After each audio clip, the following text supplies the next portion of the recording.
ikaw ay nasa pagitan ng 15 years old at 19 years old, bigyan mo ng oras ang mga bagay na ito.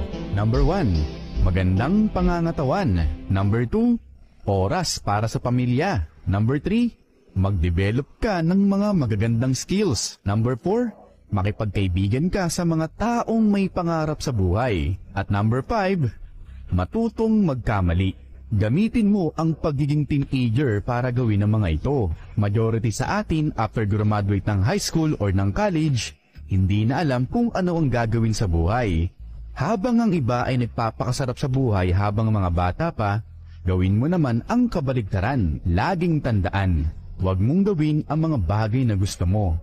Instead, gawin mo kung ano ang makakatulong sa'yo. Minsan ka lang magiging teenager.